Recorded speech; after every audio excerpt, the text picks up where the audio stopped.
Diário de Obras com o engenheiro civil Fernando Figueiredo. Hoje a gente vai falar sobre a duplicação da BR-230. É um sonho, Fernando Figueiredo. Boa tarde. Boa tarde, José Neto. Boa tarde ao pessoal que nos acompanha. Realmente é uma obra, a obra mais importante, eu sempre digo isso, é a obra de longe a mais importante do nosso estado, do estado da Paraíba. Nós temos várias obras, mas essa com certeza é o que trouxe maior desenvolvimento para o nosso estado e realmente a gente torce muito para que ela seja duplicada, né? Que como foi a primeira pavimentação, trouxe muito progresso para o estado, seja a duplicação e também duplique o que ela trouxe de benefício para todo o estado da Paraíba, né? Fernando, quando a gente fala sobre esse projeto de duplicação da BR-230, a gente está falando de um projeto que é literalmente um sonho para o interior do estado. Nós já temos a duplicação do trecho Campina Grande-João Pessoa e agora nós temos esse projeto, né, de duplicação da BR-230. Um projeto que dê continuidade à duplicação que já existe, né, de Campina Grande ao sertão da Paraíba. Qual a importância de uma rodovia duplicada, até mesmo para a segurança? É gigante, né? Porque quando a gente pega a geografia do estado da Paraíba, você percebe que ele é estreito e ele é comprido. É parecido com a de Pernambuco. Então, você tem uma rodovia duplicada cortando no meio do estado, na maior, né? Na maior dimensão. Então, gera um progresso gigantesco. Se isso fosse associado com outros sistemas viários, né, por exemplo, uma ferrovia, seria fantástico. Mas se tratando de rodovia em si, ela vai interligar a maioria dos pontos, a maioria das cidades que nós temos. E aí já entra outro assunto, que é a parte do sertão. Porque o que é que acontece? Aqui no sertão, para quem é de fora, né, parece que só é seca, mas não é bem assim, né? Nós temos índices pluviométricos grandes, maiores do que, inclusive, boa parte do Brasil, só que são concentrados. Então tem o sertão meses. É muito estigmatizado, né? Exatamente. Com essa imagem da seca, né? Da caatinga.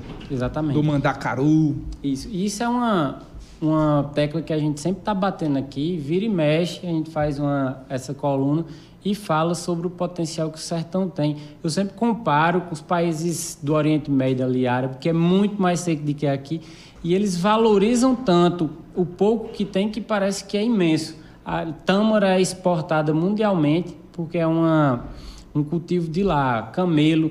Olha a comparação, um camelo e o que nós temos aqui, né? Sempre que eu falo isso, o pessoal começa a rir, compara um jegue e um camelo. Quem é que tem mais valor? Aqui é piada, né? É verdade. E aí a gente realmente pega com isso e, tratando do sertão, nós temos um valor gigantesco. Por exemplo, o cerne, né? O coração do sertão da Paraíba, que é as três cidades, né? As três maiores cidades, Patos, Souza e Cajazeiras. Se a gente fizer um apanhado de alguns pontos das principais características dessas cidades, você pega o açude, a represa, né? Para ficar mais claro, de Mãe d'Água, que é a maior do estado, Mãe d'Água e Coremas.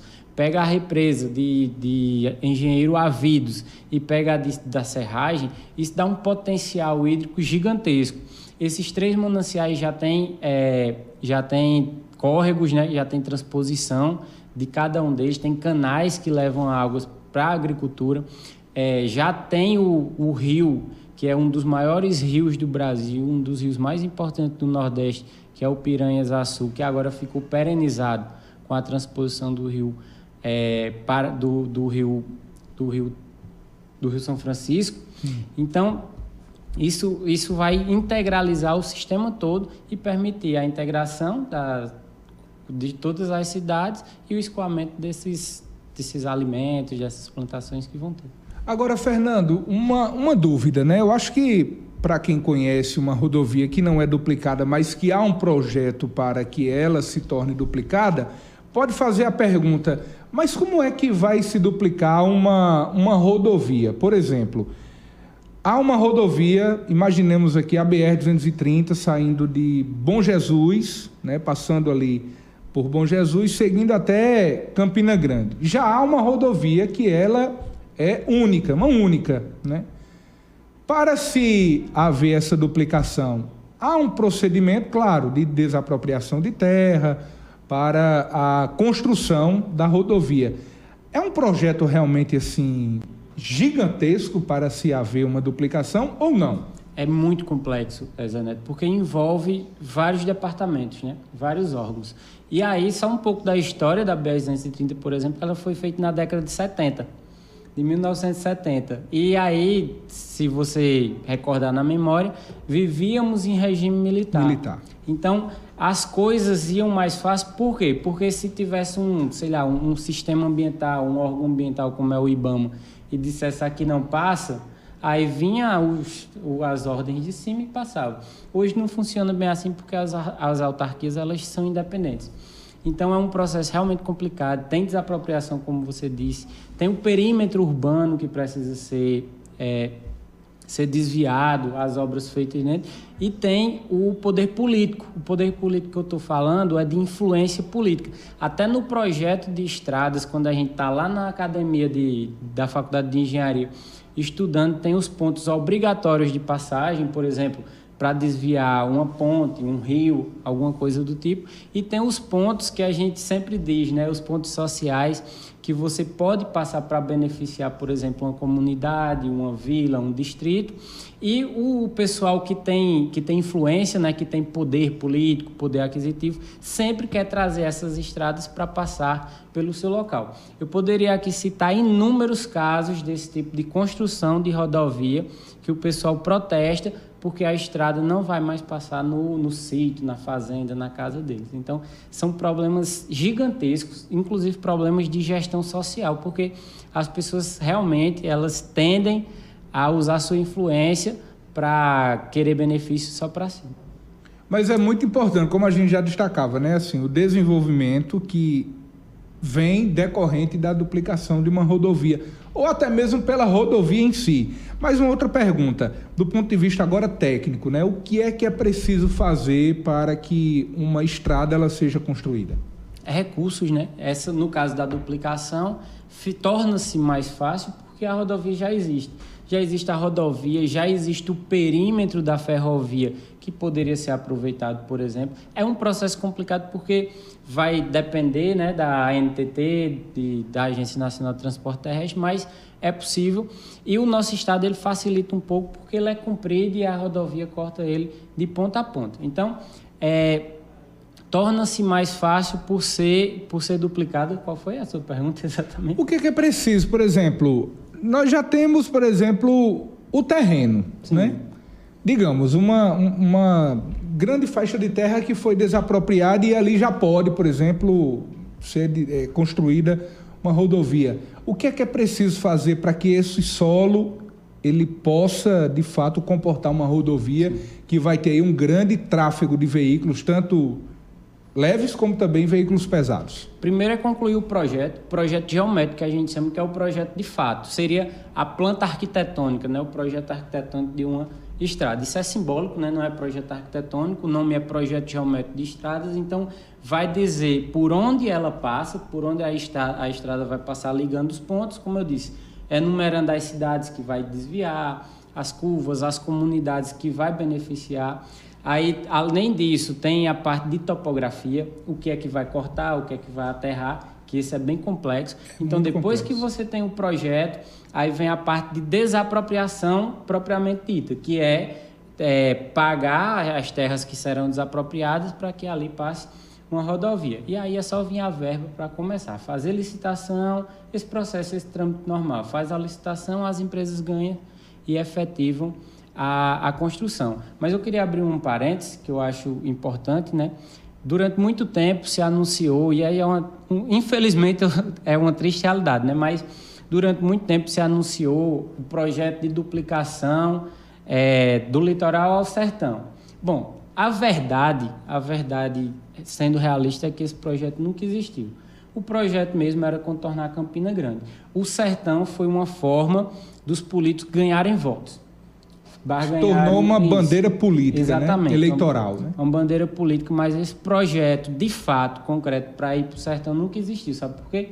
porque se ele existisse, uma obra complexa dessa, são em torno de 400, 350 quilômetros de rodovia a ser duplicada, não existe fazer uma rodovia dessa, não existe começando de uma frente. Então, no mínimo, seria duas, uma daqui do Sertão e outra de lá para cá.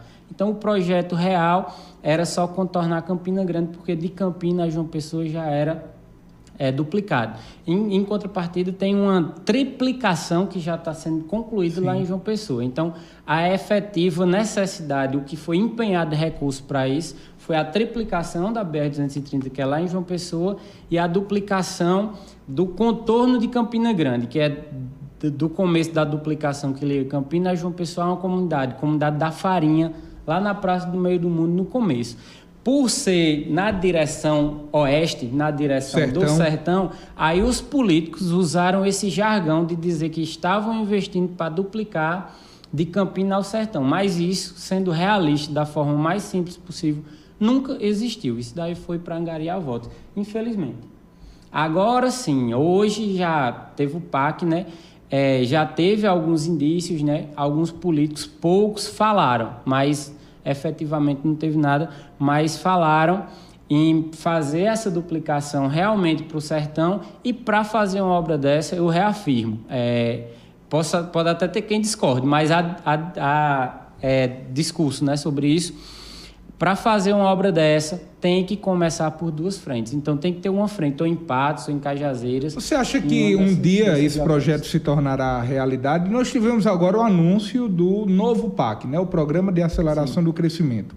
Mas, na sua opinião, essa BR duplicada chegará realmente ao Sertão? Eu tenho certeza que sim. Certeza absoluta. Por quê? Como vai chegar.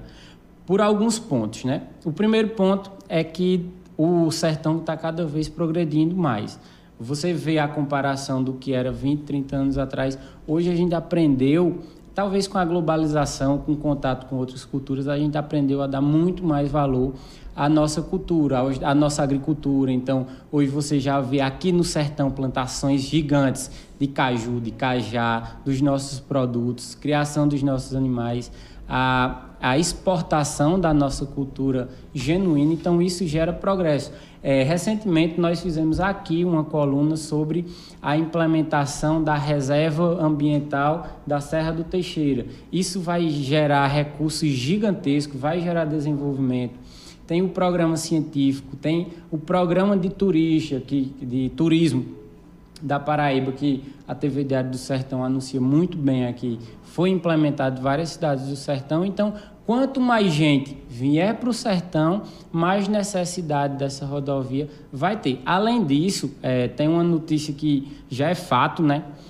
Que é a implementação de um sistema, da descoberta de minérios de ferro aqui no Sertão. Inclusive, dos critérios para fazer essa reserva ambiental da Serra do Teixeira foi deixar locais onde era possível a exploração mineral. Já vincula, isso é um fato, tá? Já vincula uma ramificação da Transnordestina que vai vir do Ceará para aqui para Paraíba, justamente na intenção de buscar esses minérios de ferro. Se tem demanda e se vai gerar recursos para isso, é óbvio que essa duplicação vai vir. Hoje, realmente, ela depende mais de incentivo dos nossos políticos, porque sem política não se faz nada. Você sabe mais do que eu. Então, principalmente os federais, né? Senadores, deputados, têm veemente. Agora, cabe ressaltar, né? Isso daqui não é uma crítica aos políticos necessariamente. A população, quem nos assiste, tem que entender que é uma obra uma obra faraônica. Por exemplo, lá em Campina Grande é uma obra que foi aportado recursos para fazer 30 quilômetros, em torno de 31, 32 quilômetros, e vão ser gastos 400 milhões de reais.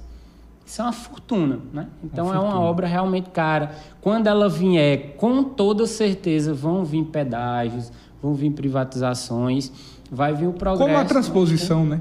Exatamente. Como a transposição. Exatamente. Não vem de graça porque nada cai no céu. Inclusive, essas obras não são de graça porque a gente paga muito caro por elas. E paga muito caro. Fernando, muito obrigado. Acho que, mais uma vez, a gente pôde bater um papo aqui bastante esclarecedor com o nosso público sobre a BR-230. Acho que agora as pessoas, quando ouvirem falar sobre projeto de duplicação da BR-230 de Campina ao Sertão, acho que já vai passar a refletir de uma outra perspectiva, né? Sim, e inclusive tem mais no meu canal, @Direito à Engenharia, lá no YouTube. Eu já fiz alguns vídeos sobre isso, né? Falando sobre a Transamazônica, que é a BR-230. Sim, sim. Aqui na Paraíba ela leva o nome de Governador Antônio Mariz, mas tem vários nomes. E é a Transamazônica. Tem lá o ponto zero, lá em Cabedelo, quilômetro zero. E vai até Benjamin Constante, lá no Amazonas. Eu falo dessa implementação. Esse canal é para isso, Direito à Engenharia. É para a gente falar sobre obras, sobre recursos legais, porque eu sou formado tanto em engenharia quanto em direito, então a gente trata desses temas. Por isso, de direito à engenharia. Isso. Você pode falar de direito à engenharia. Exatamente.